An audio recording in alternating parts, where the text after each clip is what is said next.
Assalamualaikum warahmatullahi wabarakatuh. Kami dari kelompok 15 dari kelas Agribisnis A ingin mempresentasikan tentang pemanfaatan teknologi informasi dan komunikasi mendukung pembangunan pertanian berkelanjutan. Di sini saya Laila Yuandari dengan NIM 2003211000077. Tentunya tidak sendiri, saya ditemani oleh teman saya yaitu Perkenalkan, nama saya Cahyani Mufarahah dengan NIM 200321100080. Langsung saja kita masuk pada pembahasan yang pertama yaitu tentang teknologi informasi dan komunikasi. Pengertian dari teknologi informasi dan komunikasi itu sendiri mengacu pada penggunaan perlengkapan elektronik paling utama yaitu komputer untuk memproses suatu kegiatan tertentu. Di Indonesia, teknologi informasi dan komunikasi merupakan salah satu dari 6 bidang pengembangan iptek dalam menunjang aktivitas pembangunan pertanian berkelanjutan. Teknologi informasi dan komunikasi memiliki peranan yang sangat penting untuk mendukung tersedianya informasi pertanian yang relevan serta tepat waktu. Di negara kita ini, Indonesia, tentunya teknologi informasi dan komunikasi sudah sangatlah berkembang sangat pesat.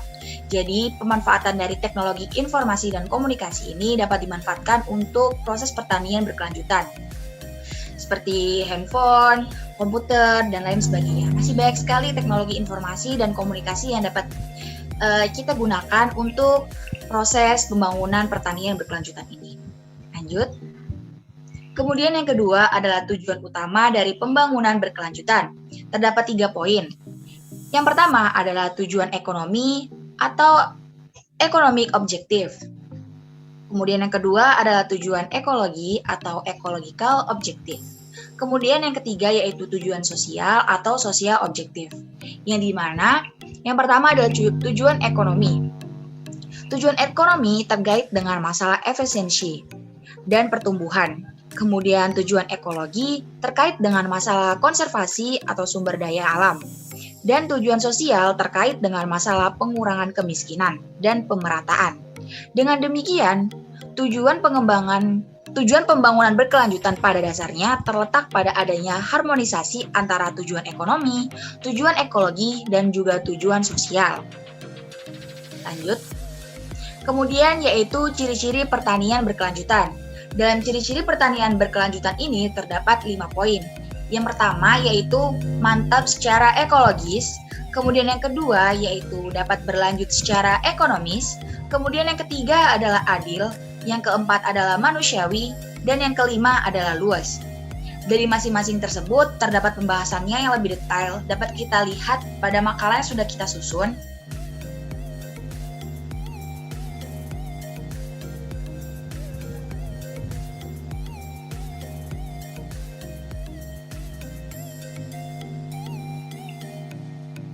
Nah, pada makalah yang sudah kita susun yaitu tentang pemanfaatan teknologi informasi dan komunikasi mendukung pembangunan pertanian berkelanjutan.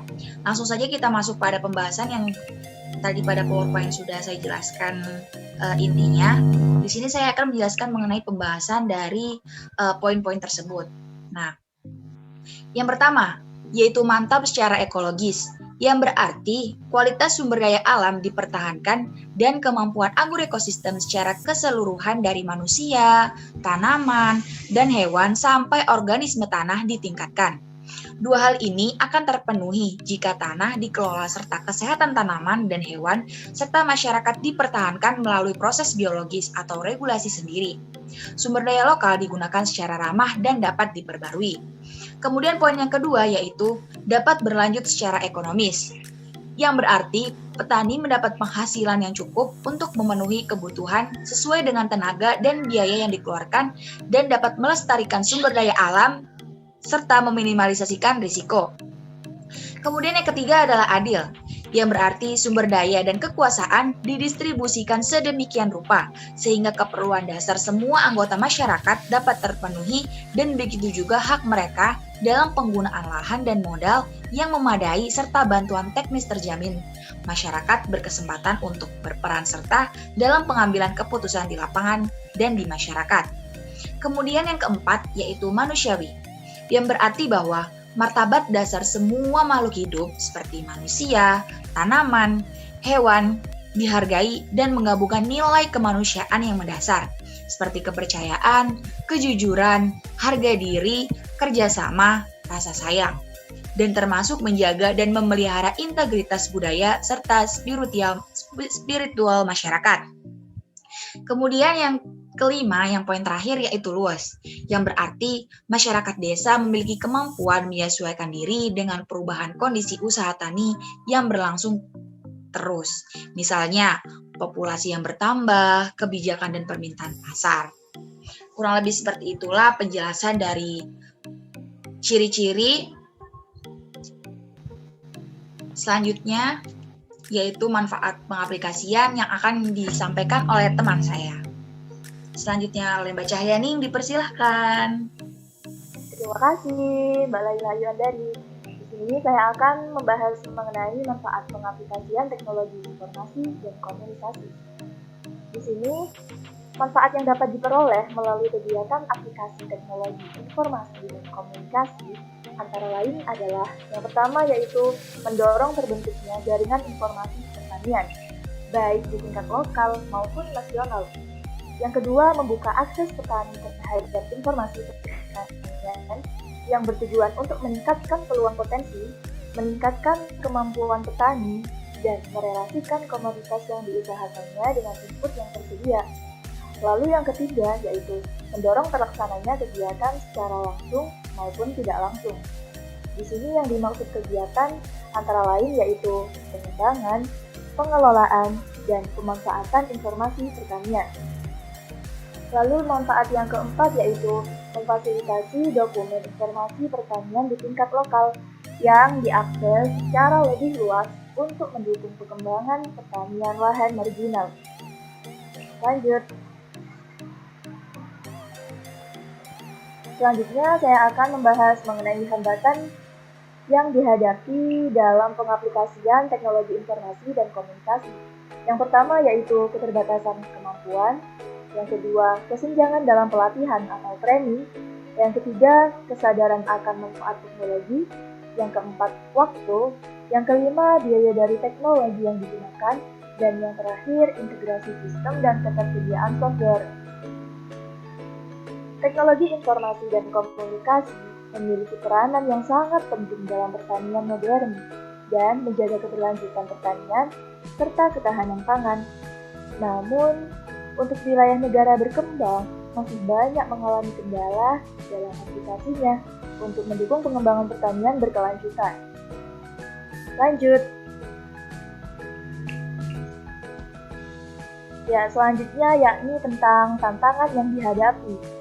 Tantangan yang umum dihadapi adalah akses telepon dan jaringan elektronik di pedesaan dan wilayah terpencil atau remote area sangat terbatas. Kemudian telecenter yang menawarkan layanan teknologi informasi dan komunikasi masih langka karena biaya yang diperlukan akibat tingginya investasi dan biaya operasional yang dibutuhkan. Nah, gimana nih Kak Cahyaning? Apakah pembahasan dari yang sudah kita jelaskan dari awal tadi sampai dengan pembahasan terakhir mengenai tantangan yang bakal dihadapi, apakah teman-teman bisa paham nih sama apa yang udah kita jelasin? Semoga bermanfaat ya. Selanjutnya kita punya apa nih Kak Cahyaning di slide selanjutnya? Wah, tentunya ada kejutan yang asik banget dong Kak. Wah, asik banget. Apa nih? Kira-kira, ayo. Pasti penasaran kan? Ayo. Kita punya apa nih, Kak? Kasih aja nih, kasih tahu supaya kepada penasaran. Ya udah, pada slide terakhir ini ada sedikit hadiah buat teman-teman, yaitu video mengenai pemanfaatan aplikasi teknologi informasi dan komunikasi. Selamat menyaksikan. Oke, selamat menyaksikan ya teman-teman.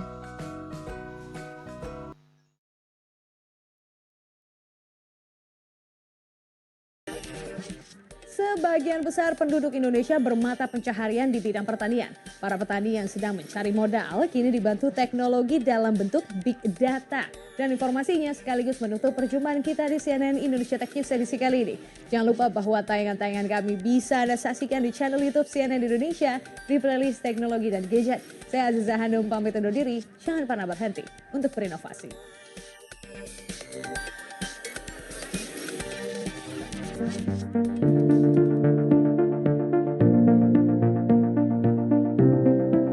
Dalam bidang pertanian, urusan modal kerap menjadi masalah saat akan memulai musim tanam. Namun, hal seperti itu tidak dialami lagi oleh Nisu. Petani asal desa Takelan, Situbondo, Jawa Timur ini tidak lagi sulit mendapatkan modal untuk menanam komoditas pertanian di lahannya. Ia menggunakan Hara, sebuah aplikasi yang menghubungkan petani dan pemberi modal termasuk pupuk dan bibit. Sawah itu diukur sama Bunun, terus katanya ada Hara, ada bantuan dari Hara. Terus saya tunggu, ya begitu bagus. Dari Bunun itu langsung mendaftar Bunun langsung daftar, saya juga daftar. Nah, akhirnya dapat kartu tani. Kartu tani itu mudah bagi saya, juga bagi petani-petani yang lain. Selain dari dapat pinjaman, dapat potongan pupuk atau obat-obatan dari Hara. Hara menugaskan agen lapangan untuk mengumpulkan data para petani seperti mengukur luas lahan. Salah satu agen lapangan, Sofiah Nun, sudah mengumpulkan data 237 petani di Desa Takelan, Situbondo. Saya itu langsung terjun ke petani, ke rumah. Bahkan mungkin ada yang langsung ketemu di tengah sawah. Saya meminta fotokopi KTP sama fotokopi KK. Dari situ saya bisa langsung masukkan nama mereka, kayak nama, terus KTP-nya, nomor HP, karena nomor HP harus ada. Setelah masuk ke aplikasi Hara, selesai baru saya bisa melaksanakan yang namanya tending. Misalnya seperti petani namanya Pak Sahrawi, langsung saya turun, itu mengukur lahannya Pak Sahrawi. Dengan Big Data, Hara mempertemukan petani dan pemberi modal pinjaman, salah satunya bank. Jadi memudahkan stakeholder lain tuh untuk bisa ngecek sebenarnya lahan petaninya tuh ada di mana. Nah ini kan bisa langsung kelihatan di poligonnya. Gitu. Kalau dulu kan kita susah ya nanya sama petani lahannya berapa, karena ukurannya di Indonesia ini beda-beda. Ada yang pakai ubin, pakai tumbak, pakai meter gitu. Kalau jadi agak susah gitu kita tahu gitu. Ini sebenarnya berapa hektar. Kalau sekarang kan jadi ukurannya jadi sama. Dan ini memudahkan untuk pihak misalnya bank atau asuransi itu untuk bisa memberikan pinjaman kredit.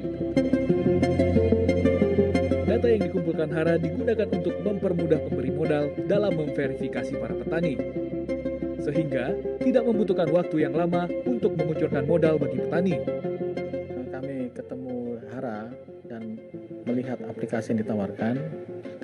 Ternyata isinya itu data-data yang ada di dalam Hara itu cukup membantu bagi kami di dalam mempercepat proses pemberian kredit kepada para petani. Saat ini, penerapan Big Data Hara masih dalam tahap pilot project yang dilakukan di Sulawesi Selatan, Kupang, Nusa Tenggara Timur, serta Situbondo dan Bojonegoro, Jawa Timur. Rizky Renardi, Situbondo. Gimana nih teman-teman? Udah pada nonton video yang udah kita kasih kan? Semoga bermanfaat ya untuk teman-teman semuanya. Kurang lebih seperti itulah pembahasan mengenai pengembangan teknologi informasi dan komunikasi untuk pertanian berkelanjutan. Jadi sangat penting bukan untuk pemanfaatan teknologi dan informasi ini, penggunaannya dalam bidang pertanian juga sangat penting. Jadi kita sebagai generasi muda tentunya harus memanfaatkan segala macam teknologi yang sudah diberikan kepada yang kuasa, segala teknologi yang sudah diberikan oleh para pencipta. Kita harus menggunakannya dengan cara yang baik dan juga bermanfaat untuk orang lain. Contohnya seperti pemanfaatan teknologi informasi dan komunikasi guna untuk mendukung pertanian berkelanjutan.